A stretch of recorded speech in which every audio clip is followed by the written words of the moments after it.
صاحب کتنی بھی غلطی ہوگی، میں بھی انسان ہوں، انسان سے خطا ہوتی ہے، لیکن کشمیر کے مذاکرات میں اپنی نیند میں بھی غلطی نہیں کر سکتا ہوں۔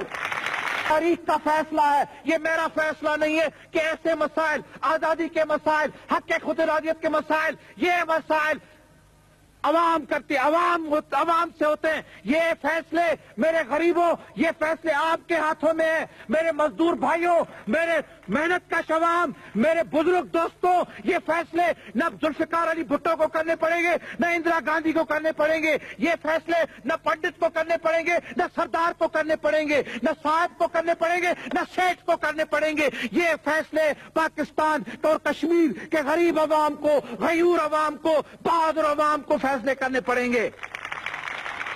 We are hopeful, Mr. President, that this initiative for peace will be extended now to the only grave issue still outstanding between India and Pakistan, namely the Kashmir question.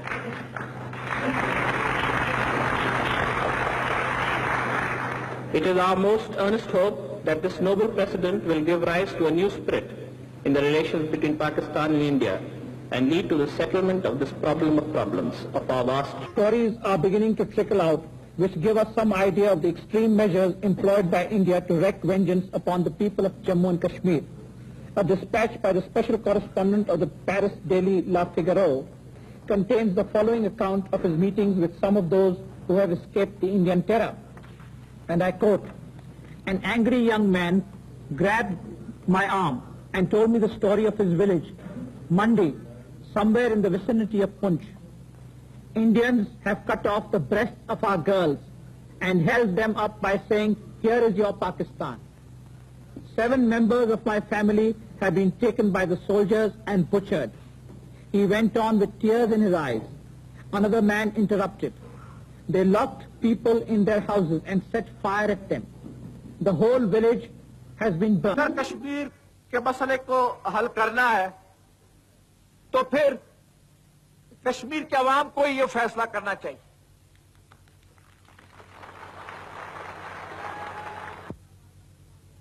ایک مشترکہ وعدہ کیا گیا تھا کشمیر کے غریب عوام کے ساتھ، اور وہ وعدہ پاکستان کا بھی تھا اور ہندوستان کا تھا، اور وہ رائے شماری کا وعدہ تھا۔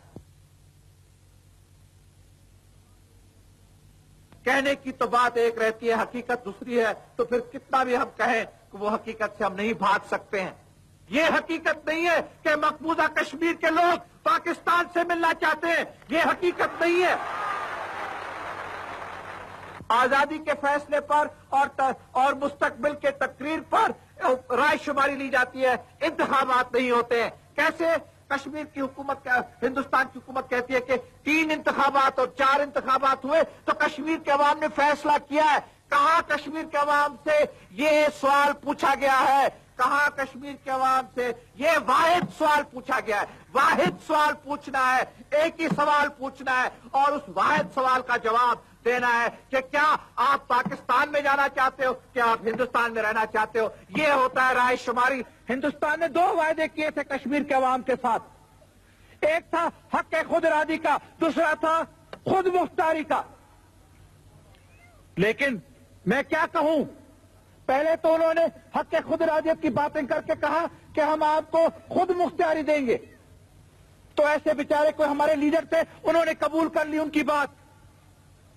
بعد میں انہوں نے کیا دیکھا کہ ہمیں تو خود مختاری نہیں مل رہی ہے، جو خود مختاری ہم چاہتے تھے وہ ہمیں نہیں مل رہی ہے، تو ان کے حق خود ارادی بھی چھین لی اور خود مختاری بھی چھین لی۔ اب پھر ہندوستان کی حکومت کہہ رہی ہے انہیں کہ ہم خود مختاری آپ کو دیں گے۔ پھر وہ باتیں کر رہے ہیں، مذاکرات کر رہے ہیں کشمیر کے عوام کے ساتھ خود مختاری کے لیے۔ کیوں؟ اگر خود مختاری دینی تھی تو شروع سے کیوں نہیں، جب آپ نے وعدے کیے تھے کہ آپ ان کو خود مختار کریں گے، کیوں نہیں اس وقت خود مختاری کی؟ اس وقت جب ان کا وقت آیا ان کو استعمال کیا۔ یہ خود مختاری کا جو نعرہ پھر لگا رہے ہندوستان کی حکومت، یہ ایک قسم کا سیاسی ان کا قدم ہے، سیاسی فعل ہے ان کا۔ یہ احتجاج ہے ہمارا، یہ احتجاج ہے کیونکہ حق خود ارادیت پر ہم ڈٹے ہوئے ہیں، وہی ہے طریقہ کشمیر کے مسئلے کو ختم کرنے کا. یہ نہیں کہ ایک معاہدہ ہو جائے اندرا گاندھی کا اور شیخ عبداللہ کا اور وہ کہیں کہ کشمیر کا مسئلہ حل ہوگا. اس لیے ہمیں یہ ہڑتال انشاءاللہ تعالیٰ کرنا ہے, دنیا کو بتانا ہے کہ اس کشمیر کے تنازع نے اب تک